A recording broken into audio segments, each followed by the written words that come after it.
Bonjour à tous, je suis très heureux de vous recevoir. Aujourd'hui, nous allons partir dans une nouvelle destination, un pays d'Europe d'abord qui ne parle pas une langue indo-européenne. Et je ne vous parlerai pas de la Hongrie ni de la Finlande parce que vous le savez, nous avons déjà consacré 2 vidéos à ces pays. Une Startup Nation qui compte le plus grand nombre de startups par habitant, bien plus que toutes les autres grandes villes d'Europe. Et je ne vous parlerai pas de Stockholm ni de Londres. Un pays qui fut le pionnier à mettre le vote en ligne et qui considère le Wi-Fi comme un service public nécessaire. Un pays qui célèbre chaque 24 février et son indépendance politique et son identité numérique, le domaine internet national.ee. Enfin, un pays qui est recouvert de moitié de forêt. Et je ne vous parlerai pas de la Lettonie. Eh bien, ce pays, c'est l'Estonie. Et si cela vous intéresse, je vous invite fortement à regarder ce qui suit.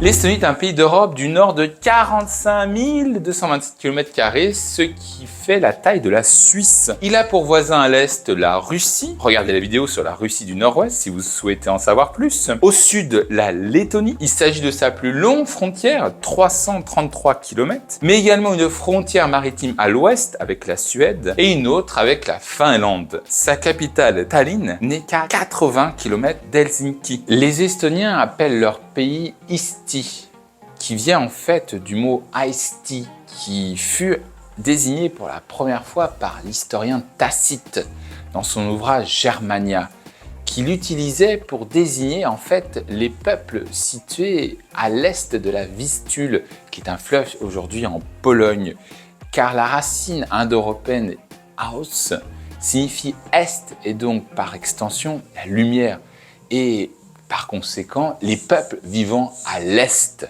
Autrement dit, les Estoniens. Alors, regardons plus en détail le relief. L'Estonie est bordée au nord par le golfe de Finlande. Je vous invite à regarder les vidéos sur la Finlande et sur la Russie. Au nord-ouest par la mer Baltique et enfin au sud-ouest par le golfe de Riga qui est partagé avec son voisin méridional, la Lettonie. Alors, pour rappel, un golfe est bien plus grand qu'une baie, mais beaucoup plus fermé qu'une mer avec laquelle elle reste connectée.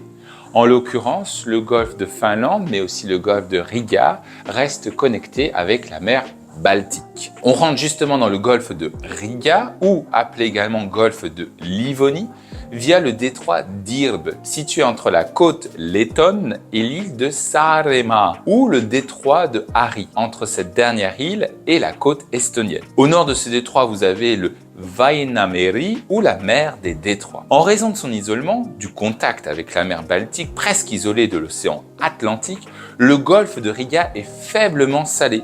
Par conséquent, il gèle complètement en hiver. Concernant les fleuves, nous devons d'abord mentionner le Pärnu, qui se jette dans le golfe de Riga. Il s'agit du plus grand fleuve entièrement situé en Estonie. Puis, dans les sens des aiguilles d'une montre, on peut mentionner le Kasari, qui se jette dans le Väinämeri, puis le Keila et le Valkeajoki dans le golfe de Finlande, puis la Narva, que nous avons mentionné dans la vidéo sur la Russie, qui forme la frontière à l'est entre l'Estonie et la Russie, et enfin l'Emajoki, le fleuve le plus important pour le transport et la navigation intérieure en Estonie, et qui se jette dans le lac Peipus, ou le lac Pepsi en estonien. Ce lac est le 4e d'Europe, après celui de Ladoga et d'Onega en Russie et de Vänern en Suède. En fait, le lac Peipus est lui-même composé de 3 lacs. Nous avons d'abord le lac Peipus lui-même, qui est la partie septentrionale, constituant 73% de l'ensemble des 3 lacs. Il forme la frontière avec la Russie,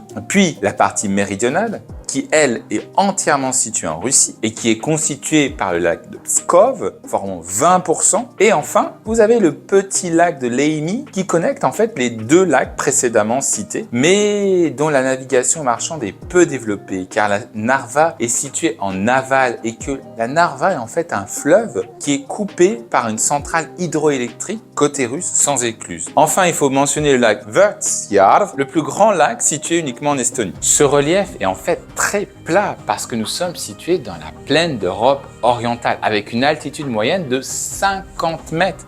ce qui fait de l'Estonie l'un des plus plats au monde. Mais on peut toutefois citer les collines de Pandivere au nord, qui donnent naissance au fleuve mentionné précédemment, aux chaînes d'Otepää et au massif du Hanja au sud-est, où se trouve le sommet le plus élevé du pays, le Suurmunamägi, à 318 mètres seulement. Intéressons-nous plus en détail à la géographie humaine. Alors, l'Estonie est un pays de 1,3 million d'habitants, contre 1,5 million en 1990. Il s'agit donc d'une part du quatrième État le moins peuplé de l'Union européenne, après le Luxembourg, Malte et Chypre, mais il s'agit aussi de l'un des 7 États au monde à perdre le plus d'habitants.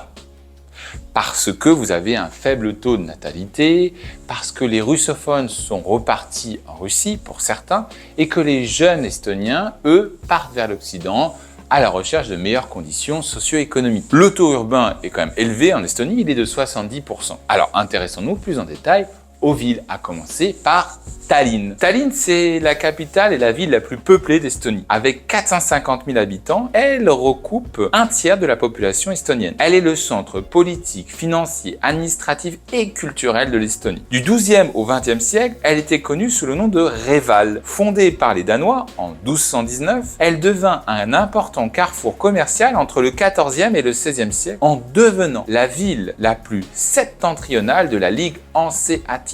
En 1980, les épreuves de voile des Jeux Olympiques de Moscou s'y déroulèrent. Aujourd'hui, la ville accueille des entreprises internationales de haute technologie, dont Skype ou Wise, mais aussi le siège de l'Agence informatique de l'Union européenne et le centre d'excellence de l'OTAN pour la cyberdéfense. Elle figure parmi les 10 premières villes numériques du monde et il faut noter qu'un tiers de ses habitants est russe. Puis nous devons mentionner la ville de Tartu. La ville de Tartu, c'est la deuxième ville du pays avec 100 000 habitants, située à mi-distance entre Tallinn et Riga, la capitale de la Lettonie. Elle se trouve sur la rivière Emajogi. Fondée en 1030 par la Rousse de Kiev, la ville fut conquise par les chevaliers teutoniques et elle devint une ville marchande, membre elle aussi de la Ligue hanséatique. Elle prit du XIIIe au XIXe siècle le nom de Dorpa. Elle est souvent considérée comme la capitale intellectuelle de l'Estonie, en raison de la plus ancienne université du pays, l'université de Tartu, fondée en 1632 par le roi suédois Gustave II. Après la Seconde Guerre mondiale, la ville fut fermée aux étrangers et une base militaire importante y fut installée, ce qui contribua au développement de la ville. Sa population, par exemple, doubla de 50 à 100 000 habitants. La ville a été désignée en 2024 capitale européenne de la culture. Et enfin, Narva, la troisième ville d'Estonie, avec 50 000 habitants. Elle a été fondée par les Danois autour de son château construit vers la fin du XIIIe siècle. Il s'agissait d'un poste avancé stratégique face à la forteresse russe d'Ivangorod, située de l'autre côté de la rivière Narva, construit en 1492. Bien que ville marchande, Narva n'a jamais été membre de la Ligue hanséatique en raison de l'opposition de Tallinn. La ville passa sous la domination suédoise, connaissant un style baroque. En 1700 eut lieu la fameuse bataille de Narva, qui était une victoire suédoise importante durant la Grande Guerre du Nord, mais la défaite de la Suède durant cette même guerre eut pour conséquence que la ville passa sous domination russe. Au 19e siècle, l'industrialisation arriva et Narva était l'une des plus grandes filiatures de coton d'Europe. Mais la ville fut bombardée pendant la Seconde Guerre mondiale et malheureusement perdit la plupart de son architecture baroque. Des travailleurs soviétiques s'y installèrent pour reconstruire la ville et modifia la composition ethnique de celle-ci. Aujourd'hui, par exemple, 90% des habitants de Narva sont russes. On peut également citer les villes de Pärnu et de Kohtla-Järve. Concernant son découpage administratif, l'Estonie est divisée en 15 comtés que l'on peut en fait regrouper en 6 ensembles. D'abord, vous avez le nord.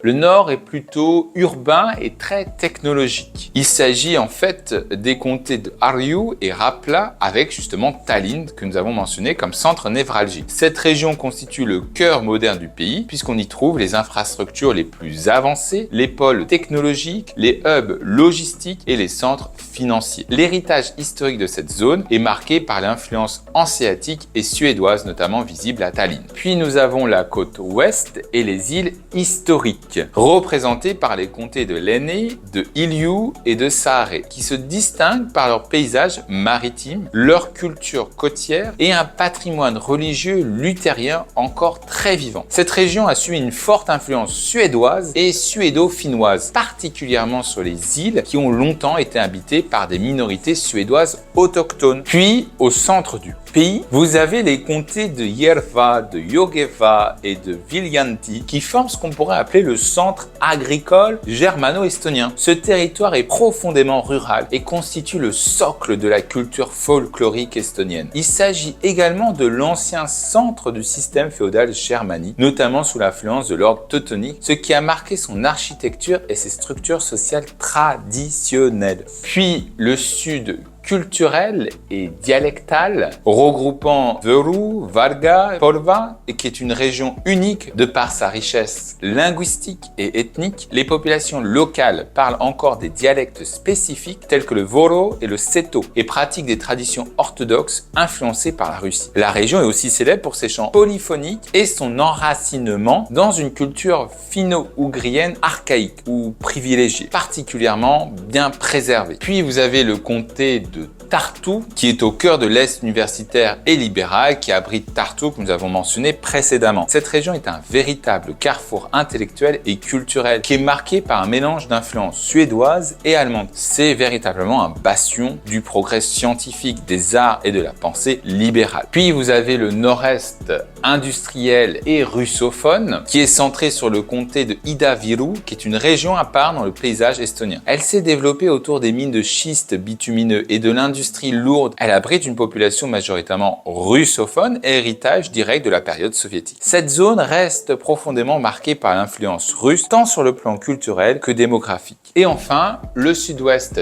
thermal et balnéaire, qui est représenté par le comté de Pärnu, qui est réputé pour ses stations thermales. Son atmosphère de villégiature et ses traditions musicales sont très présentes. Cette ville est souvent surnommée la capitale d'été de l'Estonie. Son développement touristique est lié, elle aussi, à une influence allemande, en particulier celle des Kurorts, les stations thermales de tradition balte, qui étaient très en vogue dès le 19e siècle. En dehors des villes que nous avons déjà mentionnées, on peut citer la vieille ville de Tallinn, qui est appelée Vanalin, qui est classée au patrimoine mondial de l'UNESCO. Elle séduit par ses ruelles pavées, ses remparts bien conservés, ses tours et son atmosphère hanséatique unique. Pour les amoureux de la nature, le parc national de Laima, situé à seulement 70 km à l'est de Tallinn, est l'un des plus spectaculaires d'Europe du Nord. Ce vaste territoire préservé mêle des forêts denses, des marécages mystérieux, des sentiers côtiers et des manoirs baroques emblématiques tels que Palmsee ou Sagadi. Plus au sud, le parc national de Soma est célèbre pour sa fascinante 5e saison, une période de crue printanière où la forêt devient un immense marécage navigable. On peut y faire des excursions en canoë dans les tourbières et observer ainsi sa riche biodiversité dans un silence envoûtant. Sur la côte ouest, on peut également citer le parc national de Matsalu, qui est un véritable sanctuaire pour les oiseaux migrateurs. Ce littoral intact, parsemé de zones humides et de prairies côtières, attire chaque année des millions d'oiseaux en transit, ce qui en fait une destination prisée des ornithologues et des photographes de nature. Enfin, les îles de Saaremaa et de Hiiumaa, situées en mer Baltique, offrent une immersion dans une Estonie plus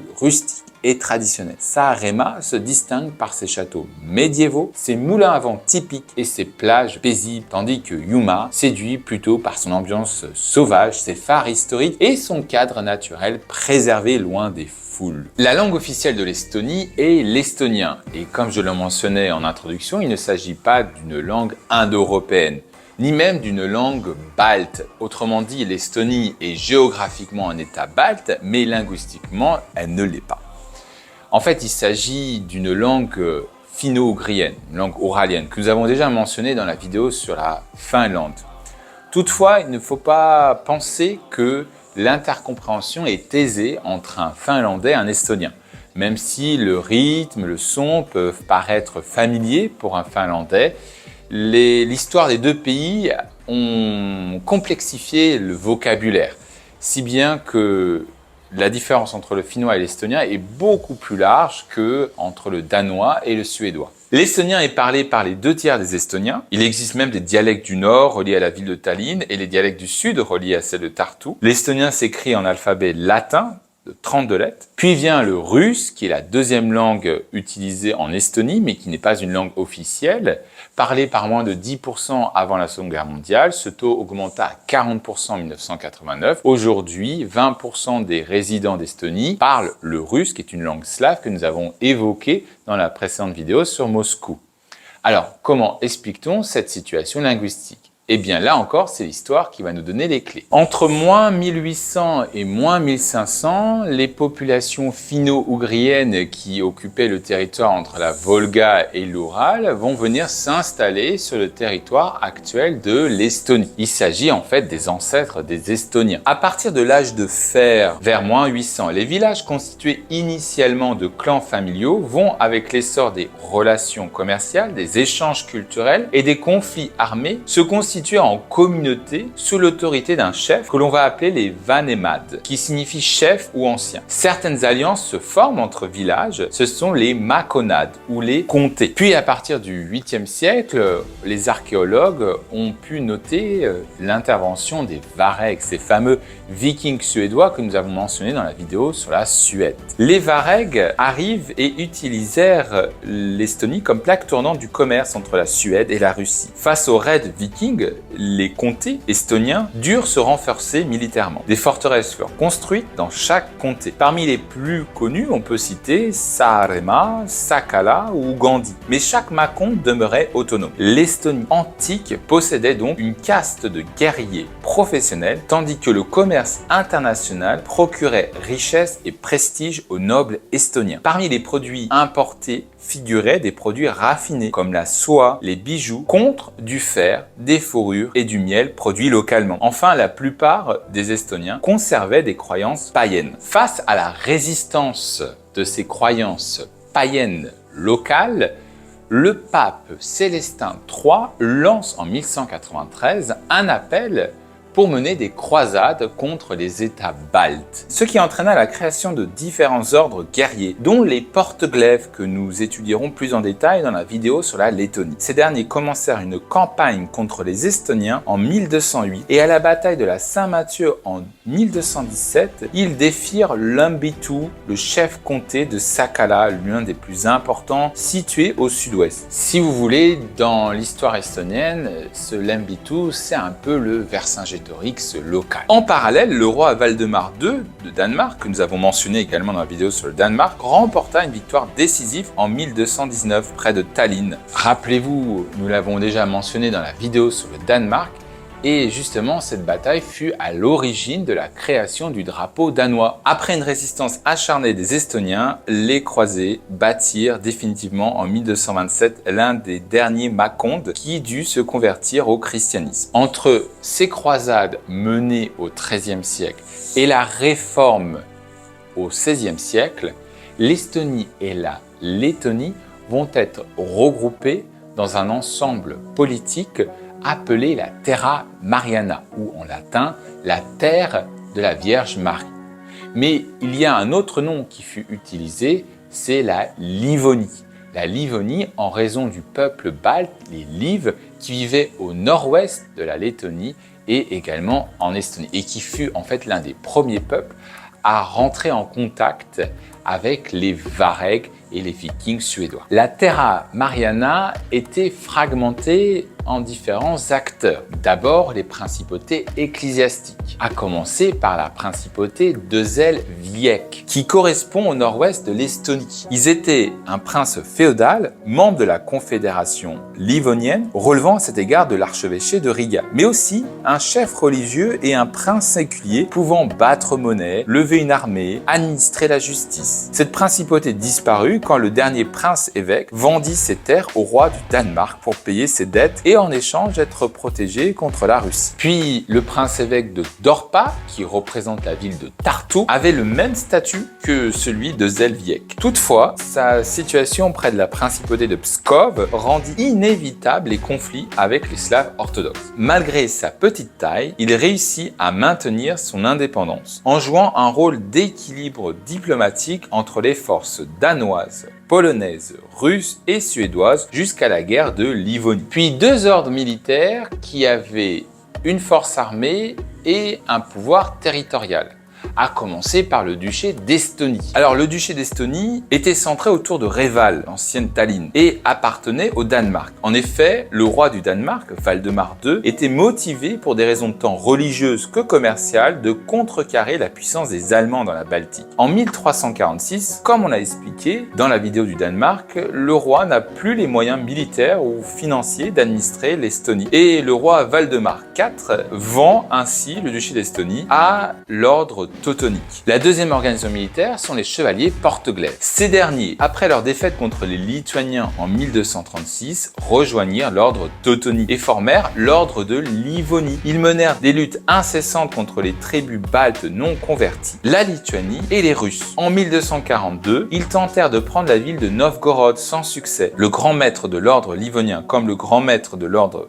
teutonique était élu par ses confrères chevaliers pour un mandat à vie. Pendant des siècles, le bas allemand resta la langue de l'élite dirigeante, tant des villes que dans les campagnes. Puis il faut mentionner les villes commerçantes comme Reval, Dorpa ou Riga. Il faut également mentionner que ces différents membres de la Terra Mariana, suite aux pressions incessantes extérieures de la Suède, de la Russie, mais aussi de la Pologne, vont signer, après la bataille de Vilkomirsk en 1435, un accord de coopération qui va transformer la Terra Mariana en une confédération livonienne. Si vous voulez, la confédération livonienne, c'est la Terra Mariana devenue plus adulte, plus pragmatique, plus institutionnalisée. Et ceci n'empêcha pas que, des décennies plus tard, en 1517, Martin Luther prêcha ses 95 thèses et la réforme se diffusa dans une région, on rappelle, dominée par des élites germanophones. Ainsi, en 1525, l'ordre teutonique, puissance tutélaire de l'ordre livonienne, se sécularisa et devint le duché de Prusse. Mais le grand maître de l'ordre de Livonie, qui est pourtant placé sous la juridiction de l'ordre de teutonique, refusa de suivre l'exemple. Et ceci permit finalement à l'ordre de Livonie d'accéder à l'indépendance vis-à-vis de l'ordre de teutonique. Mais finalement, il s'agit plutôt d'un affaiblissement de la confédération livonienne, puisque en effet, pendant 350 ans, aucun acteur extérieur essaya de l'envahir. Parce que les acteurs que j'ai mentionnés étaient de véritables états militaires, avec des forteresses en pierre, des armées professionnelles et une administration efficace. Leur statut de soldats du Christ leur assurait finalement le soutien du pape et donc une légitimité sacrée. Et puis la Terra Mariana demeurait une zone tampon entre la Lituanie païenne, puis la Pologne-Lituanie, la Scandinavie et la Russie orthodoxe. La Russie orthodoxe ne pouvait l'attaquer parce qu'elle restait morcelée en différents États. Regardez la vidéo sur la Russie. Et enfin, la Suède n'avait pas encore acquis cette stabilisation politique après la fin de l'Union de Kalmar. Regardez également la vidéo sur la Suède. Toute cette configuration géopolitique se modifia au XVIe siècle et c'est ainsi qu'on va avoir la guerre de Livonie. Alors, la guerre de Livonie, c'est tout simplement un conflit majeur du XVIe siècle, puisqu'il durera 30 ans et il va opposer tous les protagonistes que j'ai mentionnés auparavant. La Russie attaque en premier, car il s'agissait d'une puissance enclavée qui était à la recherche, pour développer son commerce extérieur, d'un port maritime ouvert sur l'Occident. Ivan IV fonda même la forteresse d'Ivangorod pour justement échapper au monopole du commerce pratiqué par la ville de Reval. Entre 1558 et 1561, la Russie avance donc en envahissant la Livonie. Puis la Pologne, Lituanie et la Suède s'opposent à cette expansion. L'ordre de Livonie est défait rapidement par Moscou et demande alors la protection de la Pologne. Mais celle-ci impose des contreparties visibles à la fin du conflit. La guerre s'élargit, puis finalement, vers la fin, la Russie recule épuisée par cette guerre et les crises internes que nous avons évoquées lors de la vidéo sur la Russie. Et signe finalement le traité de Ploussa de 1583. La signature du traité de Ploussa va avoir trois grandes conséquences. En premier, il faut noter que l'ordre de Livonie va cesser d'exister. Et le dernier maître de l'ordre de Livonie, Gotthard Kettler, doit abandonner son rôle ecclésiastique et se convertir au protestantisme par réalisme politique. Les territoires de la Confédération livonienne sont donc partagés entre les deux grands vainqueurs. La Suède prend le contrôle de Reval jusqu'en 1720. Le Danemark même aussi conserve l'île de Zèle jusqu'en 1647. Mais l'autre grand vainqueur, c'est la Pologne qui obtient le sud des territoires dans le duché de Livonie et le duché de Courlande. Dans le duché de Livonie, le compromis sur la religion permet à la Pologne d'absorber la Livonie sans résistance. Puisqu'en effet, le duché de Livonie était majoritairement luthérienne alors que la Pologne était catholique. Et enfin, la troisième conséquence, c'est la création du duché de Courlande, dont nous reparlerons plus en détail dans la vidéo sur la Lettonie. Donc, nous avons un territoire qui est partagé au nord par la Suède et au sud par la Pologne. Et comme nous l'avons vu dans la vidéo sur la Suède, eh bien, celle-ci va progressivement récupérer les territoires polonais. En effet, pendant plus de 100 ans, la Suède va dominer cette région. Le duché d'Estonie, créé en 1561, recouvre la partie nord de l'Estonie, auquel s'ajoute l'île de Zèle qui a été perdue par le Danemark, nous l'avons déjà mentionné. Il s'agissait d'une possession directe de la Suède, administrée centralement, mais aussi d'une zone fortement germanisée avec une noblesse danoise. Et au sud de l'Estonie, mais également au nord de la Lettonie, vous aviez la Livonie suédoise. La Livonie suédoise, moins centralisée, regroupant le sud de l'Estonie, mit fin au duché de Livonie, vassal de Pologne. Alors, comment la Pologne a réussi à expulser les Polonais? Eh bien, là encore, il s'agit de la lutte pour le contrôle de la Baltique, menée entre Sigismond III, Vasa, roi de Pologne et de Suède, qui a été déposé par son oncle Charles X. Tout ceci, nous l'avons mentionné dans la vidéo sur l'histoire de la Suède, je vous invite à la regarder. Après le traité d'Almark de 1629, la Suède prend le contrôle entier de l'Estonie et une partie de la Lettonie. Sous sa domination, la Suède va moderniser l'administration. L'allemand demeure la langue de la noblesse et celle de l'administration. Les Suédois amélioreront l'éducation avec la fondation de l'université de Tartu en 1632 et favorisa le protestantisme luthérien avec la fourniture de traduction de la Bible en estonien. Enfin, on peut ajouter une tentative d'améliorer le sort des paysans estoniens sous la monarchie absolue de Charles XI. Mais comme vous le savez, grâce à la vidéo sur la Suède et la Russie, la domination suédoise prit fin après la Grande Guerre du Nord au traité de Nystad de 1721. Après ce traité, l'Estonie fut divisée entre un gouvernorat d'Estonie et un gouvernorat de Livonie. Les Allemands dominaient encore localement la noblesse et l'administration. Les paysans étaient majoritairement des serfs jusqu'à l'abolition du servage et l'allemand demeura la langue de l'administration jusqu'aux politiques de russification à la fin du 19e siècle. En parallèle, le réveil national estonien, le Harkamisjeg, prit son essor. En effet, dès la fin du XVIIIe siècle, la moitié de la population rurale du pays savait lire. Et puis, il faut noter que dès les années 1850, notamment avec l'écrivain Friedrich Reinhold Kreutzwald, mais également la fondation de journaux estoniens tels que Perno Pomitse, l'enseignement de la langue via des écoles ou des associations culturelles permirent au mouvement, au réveil national estonien de prendre son envol. Après la révolution russe de 1917 et les défaites russes contre l'Allemagne, l'Estonie va être occupée à la fin de la Première Guerre mondiale par les forces armées allemandes. Un comité de salut du Conseil national estonien, le Maapäev, va même publier la déclaration d'indépendance de l'Estonie un jour avant l'entrée des Allemands dans la ville de Tallinn. Mais après la capitulation allemande lors de la Première Guerre mondiale, l'Allemagne dut rendre le pouvoir au gouvernement estonien. L'URSS en profita pour envahir l'Estonie. C'est la guerre d'indépendance estonienne. Arrivés à 30 km, les bolcheviks durent subir une contre-offensive menée par Johann Laidoner. Les nouvelles attaques soviétiques échouèrent et un traité de paix à Tartu fut signé en 1920 entre les deux pays qui durent finalement reconnaître l'indépendance de l'autre. En 1919, l'Assemblée constitutionnelle estonienne fut élue. Elle adopta une réforme agraire et une constitution libérale, faisant du pays une démocratie parlementaire et une république. Puis une commission mixte estonienne-lettonne délimita la frontière entre les deux pays sur des critères ethniques et géographiques, mais parfois sur des considérations économiques et historiques. L'indépendance permit à l'Estonie de connaître une croissance économique économique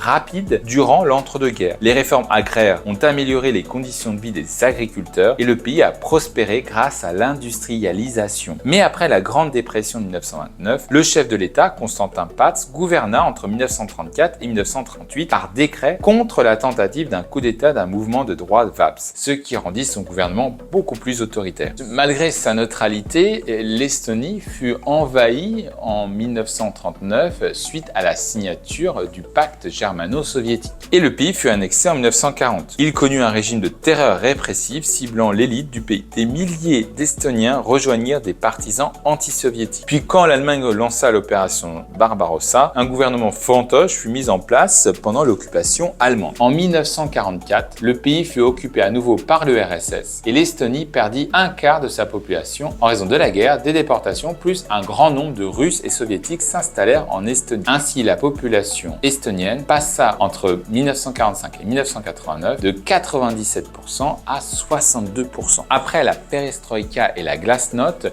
eut lieu ce qu'on appelle la voie balte que nous mentionnerons plus en détail en Lettonie. Après cela, un référendum sur l'indépendance fut mené en 1991. Ce référendum vota à 78% pour l'indépendance du pays. Le pays est membre de l'ONU depuis 1991, de l'OTAN et de l'Union européenne en 2004 et de l'OCDE en 2010. Les forces politiques ont été notamment menées par 4 partis. D'abord, on peut mentionner le Parti de la Réforme, qui est libéral et pro-européen et qui domina la scène politique sous la direction de Kaja Kallas. Puis le Parti conservateur, ECRE, qui représente la droite nationaliste, tandis que le parti du centre reste influent parmi la population russophone. Des forces plus récentes comme Estonie 200 et les sociodémocrates complètent un paysage politique dynamique et multipartite. Concernant l'économie, l'Estonie a connu, comme bon nombre de pays post-communistes, une période de transition assez mouvementée, assez chaotique,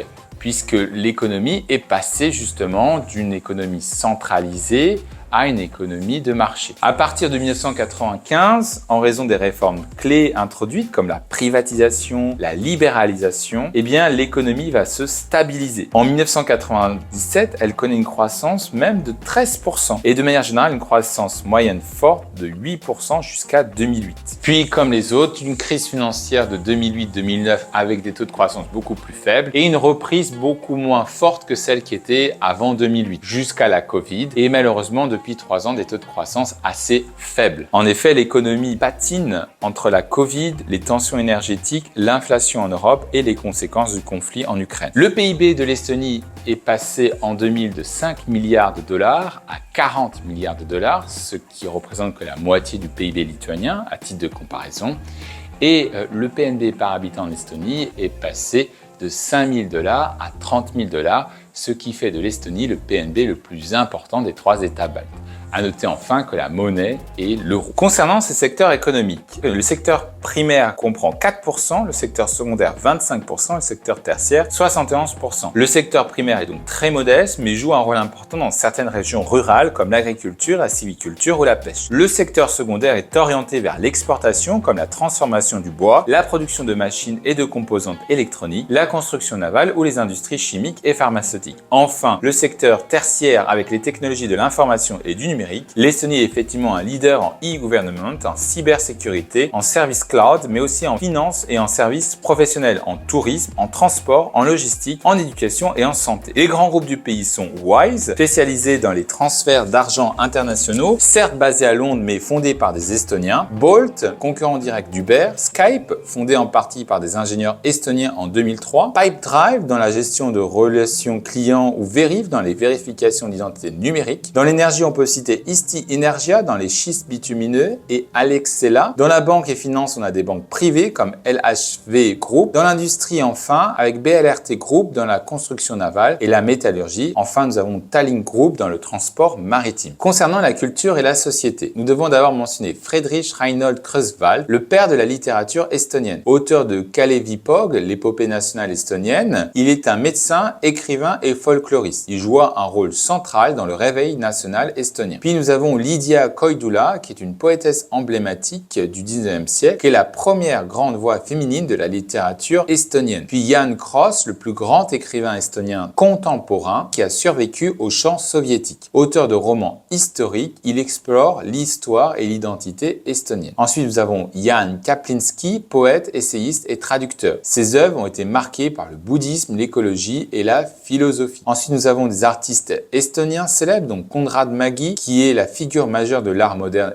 estonien. Connu pour ses paysages colorés, influencés par les fleuves et l'art, il expose dans de grands musées européens. Vous avez Eduard Wiiralt, qui est un graveur et dessinateur, célèbre pour ses œuvres surréalistes et symbolistes. Arvo Pärt, qui est un compositeur de musique classique, l'un des compositeurs vivants les plus joués. Et ensuite, dans les scientifiques estoniens, nous avons Jan Einasto, qui est un astrophysicien, Karl Ernst von Berg, qui était né en Estonie dans une famille allemande balte, qui est le père de l'embryologie moderne, et Ludwig Puusepp, qui est le fondateur de la neurochirurgie estonienne. Concernant la gastronomie, nous pouvons citer Verivorts, qui est le boudin noir, Raim, qui est le hareng mariné ou fumé, le mulgipuder, qui est une purée de pommes de terre mélangée à de l'orge, le sult, qui était de l'aspic de viande, souvent de porc, le pirukad, qui sont des petits chaussons fourrés, et le seljanka, qui est une soupe épaisse de légumes et de cornichons, ou le rossolier, qui est une salade de betterave. Concernant le sport, nous devons mentionner Erkki Null, un champion olympique du décathlon aux Jeux de Sydney 2000, mais également Andrus Verpalu, qui est un double champion olympique de ski et de fond, Kristiina Snigunpää, double championne olympique à Turin, et aussi Alfred Neuland, premier champion olympique estonien de l'histoire aux Jeux d'Anvers 1920 en haltérophilie. Puis Mart Seim, aussi un grand haltérophile, et Georges Lurik, qui est un légendaire lutteur estonien. Vous avez également Heikki Nabi, vice-champion olympique de lutte gréco-romaine à Londres 2012. Et concernant le basketball, nous devons mentionner Martin Muursepp, seul joueur estonien à avoir joué en NBA. Et enfin, en tennis, nous avons Anett Kontaveit, meilleure joueuse de tennis estonienne, classée numéro 2 mondiale en 2022. Je terminerai mon exposé en évoquant les défis de l'Estonie. D'abord les défis géopolitiques, notamment avec son voisin oriental, les défis politique en raison de sa souveraineté numérique, mais également dans la gestion de sa minorité. Également, nous avons des défis économiques, puisque l'Estonie, comme on l'a vu, fait face à son vieillissement. Et enfin, des défis environnementaux, notamment en raison de l'exploitation historique des schistes bitumineux. Voilà, comme d'habitude, si vous avez aimé, n'hésitez pas à aimer, à liker et à partager. Quant à moi, je vous retrouve dans une prochaine vidéo. À très bientôt. Au revoir.